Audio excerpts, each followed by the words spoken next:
in our mini lesson, we say, here's what we're learning today. Here's what our success criteria is. And then when we go from the mini lesson to independent practice, again, we're walking around and we're talking about that. What are we learning today? Show me how, show me why you're doing this way. So we're getting immediate feedback. Mini lesson, now we're starting to do independent practice. Are they getting it? Then when we come back, we have a little bit of sharing time where we'll talk together. We'll talk about what the mini lesson was.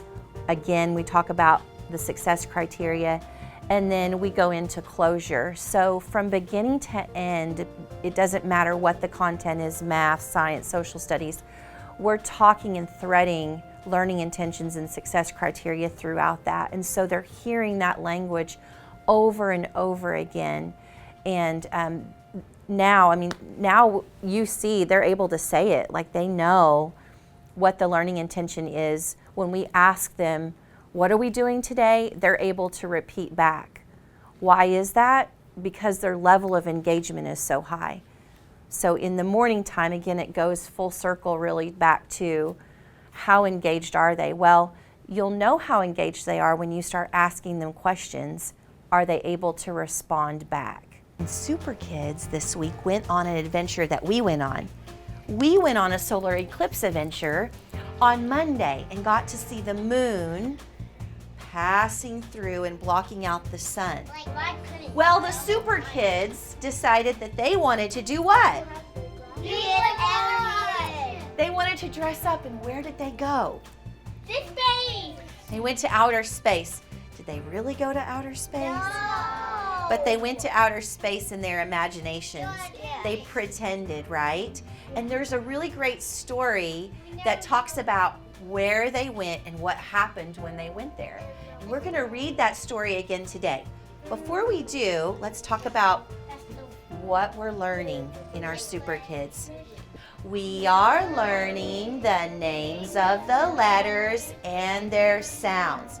We will know we have learned them when we can see them, say them, write them, and find them in our daily work. Let's talk about the consonants. Right starts with the letter W. It does. Right starts with the letter W. And W says, W is a consonant letter. What do you know about the consonants? Israel, what do you know about the consonant letters? They only have one sound. What else? But they have two sounds. What else? Tell me. There are two sounds. Thumb to the heart. I'd love to call on you. Thumb to the heart. Natalia, what do you know? They have two sounds. Which has two sounds? The A, the vowel. The vowels have two sounds. The consonants only have one. But what can the consonants not do Make a word. without the vowels, Brinley? They cannot make the sound without the vowels. That's right, because without the vowels, the consonants can only say one sound. So today we're going to read words. And we can't read words if we don't have the consonants and the vowels together. They have to come together. Let's sing it. A-E-I-O-U, A-E-I-O-U, A-E-I-O-U. These are the vowels. Every word needs one. Every word needs one. Every word needs one. A-E-I-O-U. Let's say the short vowels.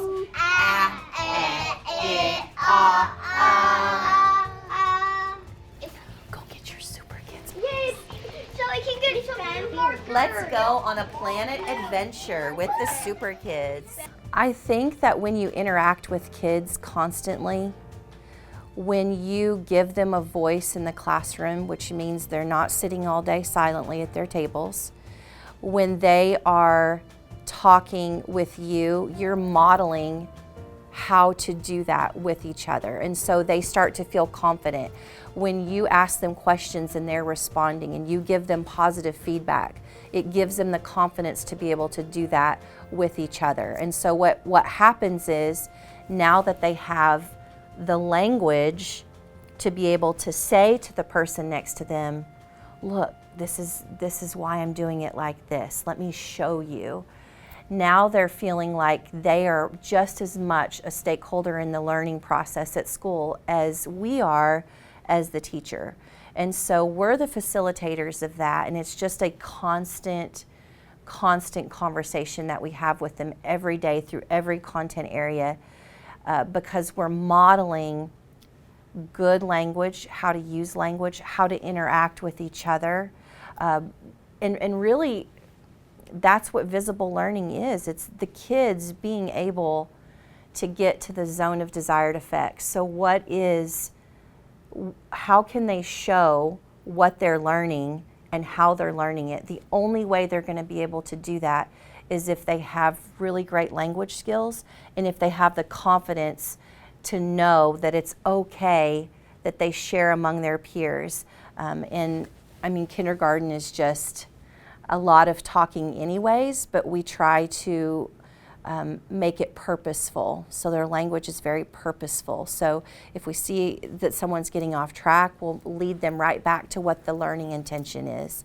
And that's very helpful in them being self-reflective, and it really helps them be self-motivated. Moving on to the next page. What are they standing on? What are stilts? A tip top. Oh, let's read it. The wag-wags stand on stilts. Oh, what do you see again? What blend? S-T. S-T. Let's circle that in our book. S-T. Stilts. Right? Oh, that's right. I heard you say, I will help you. Thank you for being a good friend to Aria. The wag-wags get to the... Tip top. What comes next? The tip-top planet. The tip-top planet. Okay, let's read the bottom. But Lily hops off to the wump. The planet wump. The one that says Lily, no. He said Lily, no. Oh, okay. Keanu's already looking at the speech balloon. Look at the speech balloon. Let's get to the wump. Hop off. No, Lily. No, Lily. Who's saying no to Lily? Icky. Icky's saying no, Lily.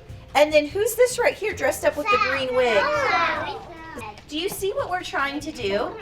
We're trying to make the sentence complete the same way that we saw it in the book, right? This is going to help our brain put the words together, and it's going to help us think about the important parts of the story. Look over here. Mrs. Guinn put it together over here.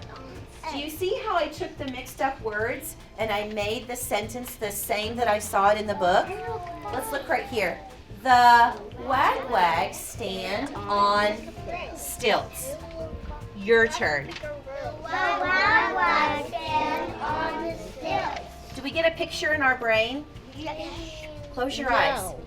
Imagine that the super kids are standing on stilts. Can you see it? No. Well, we saw it in the book. Look, it's right here. I know. I You see them standing on stilts? Yes. Okay, so that's part of being able to understand what a story is. We have to see it. We have to know what the words say, but we also have to remember, what were the pictures? How did the pictures match what we were reading? Okay, did the pictures help us a little bit? Yeah, it helped us a little bit. Okay, it's your turn. You're gonna have to take a sentence strip and you're gonna have to work with your partners to make sense of the sentence. You're gonna have to put it in the right order and glue it down, just like Mrs. Guinn did. This is the sentence that you're making. This is the mixed up sentence that you're making. And this is where you glue it. Give me a thumbs up if you understand.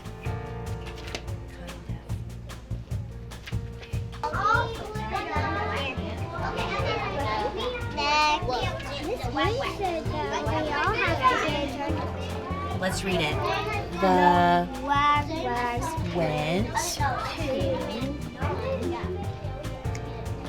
Put it down so everyone can read. And everyone heard. Okay, now it's open. Everyone gets a chance to glue a word. Yeah. Okay, read it to me. You and Archie together. Read it to me. The wag went to the hot planet. What planet did they visit? Hot planet. The hot planet. Let's go put it on the pocket chart. Yeah. Okay, you were sentence number 2, so we're going to put it in this pocket right here. Okay, Hey, This one where's right the here. number 1? Well, this one was the example one, so number 1 someone else has right now, but let's read it. The wag-wags stand on stilts. The wag-wags went to the Hot planet. Hey, Miss Gwen, I just